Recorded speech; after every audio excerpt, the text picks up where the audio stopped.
Bukas na nga opisyal na magsisimula ang quarterfinals ng PBA playoffs, kaya naman sobrang init na ulit ng usapan pagdating sa mga teams na may chance gumawa ng malalim na playoff run.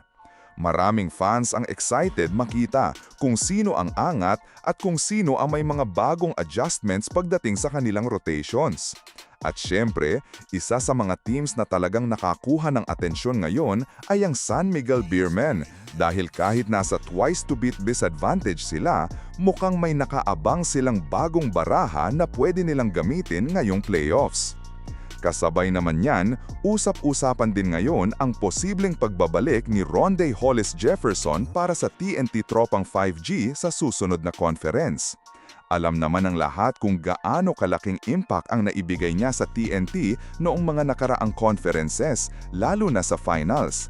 Kaya naman marami agad ang na-excite dahil kapag bumalik ulit si RHJ, malaking tulong na naman ito para sa kampanya ng TNT. Para sa SMB, big challenge agad ang haharapin nila ngayong quarterfinals dahil wala silang twice-to-beat advantage. Pero despite doon, mukhang may isang player silang gustong mas ma-utilize ngayong playoffs at iyon ay si Chris Miller. Kahit rookie pa lang sa PBA si Miller, marami na agad ang nagsasabi na parang hindi na rin siya rookie dahil sa haba ng experience nito bago pa man siya tuluyang nag-commit sa liga. Makikita naman talaga sa laro ni Chris Miller na composed siya sa court. Hindi siya yung player na basta nagmamadali. Marunong siyang bumasa ng depensa at marunong ding pumili ng tamang galaw sa opensa. Isa pa sa magandang bagay sa kanya ay kaya niyang maglaro bilang ball handler habang kaya rin niyang tumulong sa depensa. Sa playoffs kasi, sobrang importante ng guards na kayang mag-control ng tempo dahil mas mabigat at mas physical ang laro. Isa rin sa pwedeng maging advantage ni Miller para sa SMB ay yung energy niya kapag nasa loob ng court. Kapag playoffs, hindi lang scoring ang kailangan.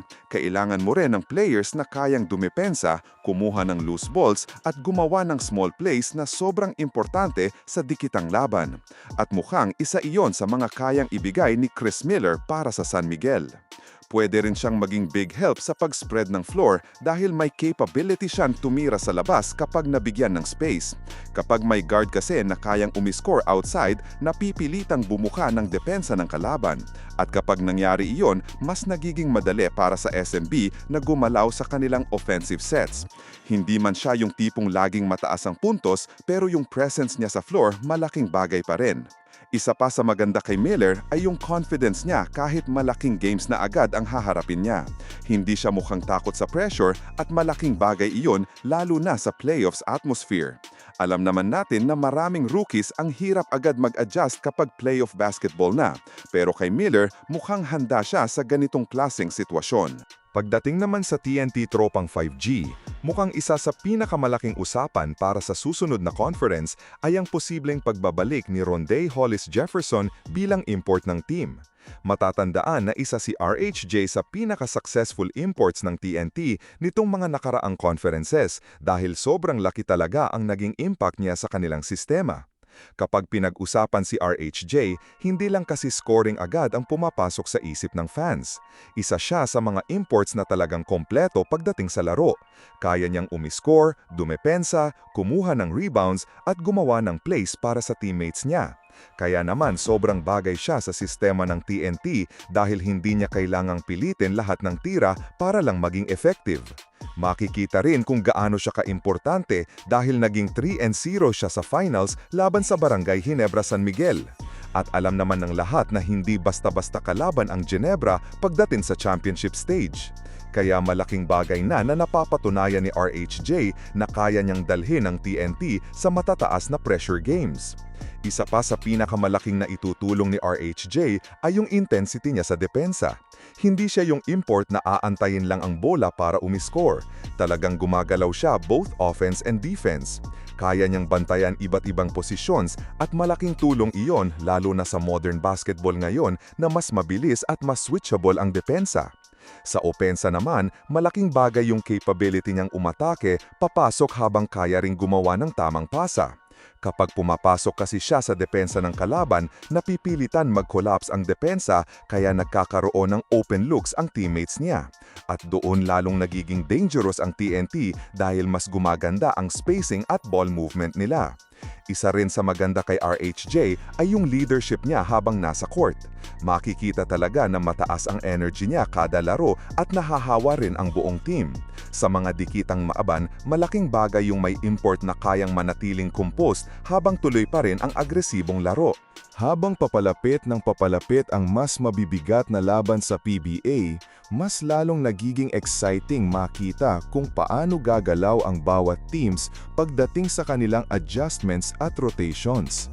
At sa dami ng talent ngayon sa liga, siguradong maraming players ang posible pang mag-step up ngayong playoffs at sa susunod na conference. Kaya naman, abangan natin kung paano magagamit ng San Miguel Beermen si Chris Miller bilang kanilang secret weapon ngayong quarterfinals.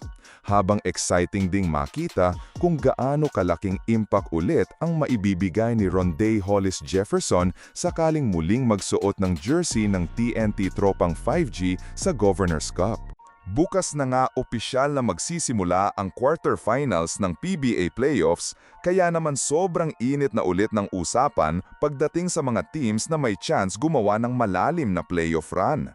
Maraming fans ang excited makita kung sino ang angat at kung sino ang may mga bagong adjustments pagdating sa kanilang rotations. At syempre, isa sa mga teams na talagang nakakuha ng atensyon ngayon ay ang San Miguel Beermen dahil kahit nasa twice-to-beat disadvantage sila, mukhang may nakaabang silang bagong baraha na pwede nilang gamitin ngayong playoffs. Kasabay naman yan, usap-usapan din ngayon ang posibleng pagbabalik ni Rondae Hollis Jefferson para sa TNT Tropang 5G sa susunod na conference. Alam naman ng lahat kung gaano kalaking impact ang naibigay niya sa TNT noong mga nakaraang conferences, lalo na sa finals. Kaya naman marami agad ang na-e-excite dahil kapag bumalik ulit si RHJ, malaking tulong na naman ito para sa kampanya ng TNT. Para sa SMB, big challenge agad ang haharapin nila ngayong quarterfinals dahil wala silang twice-to-beat advantage. Pero despite doon, mukhang may isang player silang gustong mas ma-utilize ngayong playoffs at iyon ay si Chris Miller. Kahit rookie pa lang sa PBA si Miller, marami na agad ang nagsasabi na parang hindi na rin siya rookie dahil sa haba ng experience nito bago pa man siya tuluyang nag-commit sa liga. Makikita naman talaga sa laro ni Chris Miller na composed siya sa court. Hindi siya yung player na basta nagmamadali. Marunong siyang bumasa ng depensa at marunong ding pumili ng tamang galaw sa opensa. Isa pa sa magandang bagay sa kanya ay kaya niyang maglaro bilang ball handler habang kaya rin niyang tumulong sa depensa. Sa playoffs kasi, sobrang importante ng guards na kayang mag-control ng tempo dahil mas mabigat at mas physical ang laro. Isa rin sa pwedeng maging advantage ni Miller para sa SMB ay yung energy niya kapag nasa loob ng court. Kapag playoffs, hindi lang scoring ang kailangan. Kailangan mo rin ng players na kayang dumepensa, kumuha ng loose balls at gumawa ng small plays na sobrang importante sa dikitang laban. At mukhang isa iyon sa mga kayang ibigay ni Chris Miller para sa San Miguel. Pwede rin siyang maging big help sa pag-spread ng floor dahil may capability siyang tumira sa labas kapag nabigyan ng space. Kapag may guard kasi na kayang umiscore outside, napipilitang bumuka ng depensa ng kalaban. At kapag nangyari iyon, mas nagiging madali para sa SMB na gumalaw sa kanilang offensive sets. Hindi man siya yung tipong laging mataas ang puntos, pero yung presence niya sa floor malaking bagay pa rin.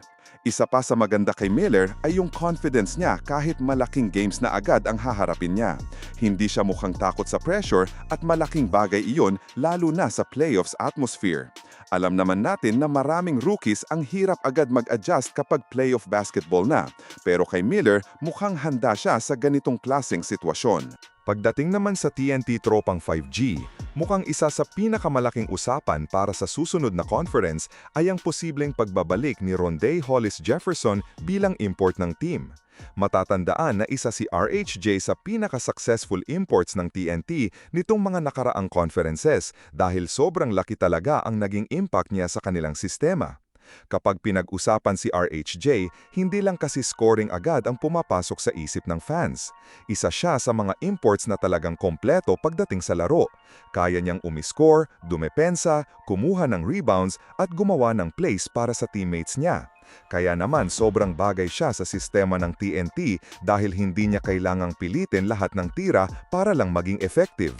Makikita rin kung gaano siya kaimportante dahil naging 3-0 siya sa finals laban sa Barangay Ginebra San Miguel.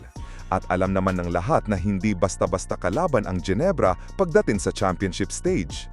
Kaya malaking bagay na napapatunayan ni RHJ na kaya niyang dalhin ang TNT sa matataas na pressure games.